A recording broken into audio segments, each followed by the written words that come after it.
أهلا بكم. في خطوة مفاجئة، أعلن الاتحاد الأفريقي لكرة القدم كاف عن نقل مباراة نهائي كأس الكونفدرالية 2025 بين نهضة بركان المغربي وسيمبا التنزاني من ملعب بنيامين مكابا في دار السلام إلى ملعب أمان الواقع في جزيرة زنجبار، وذلك قبل أيام قليلة من المواجهة الحاسمة التي تعد من أبرز مباريات نهائي كأس الكونفدرالية الأفريقية هذا الموسم.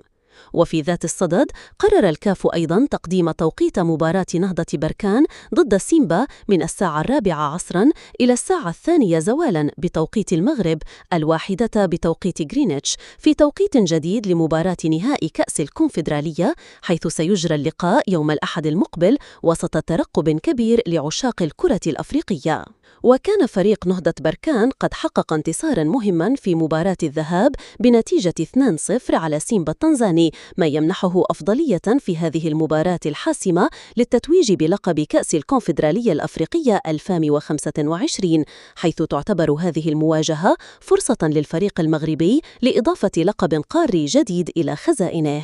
وفي بيان رسمي، أبدى نادي سيمبا التنزاني احتجاجه على نقل مباراة نهائي الكونفدرالية، مشيراً إلى أن التحضيرات التي قامت بها إدارة النادي بالتعاون مع الحكومة التنزانية لاستضافة المباراة في دار السلام لم تنجح في تغيير قرار الكاف. هذا والمقرر أن يتم بث نهائي كأس الكونفدرالية مباشرة عبر قنوات بي إن سبورت وأزام ميديا، كانال بلاس، سوبر سبورت وإس أي بي سي، إضافة إلى تغطية واسعة عبر منصات البث الرياضي المباشر والقنوات الناقلة لمباريات كأس الكونفدرالية 2025، ما يجعل من اللقاء أحد أبرز المباريات في أفريقيا هذا الموسم. لا تنسوا الاشتراك في قناة الوطن لمتابعة أحدث الأخبار.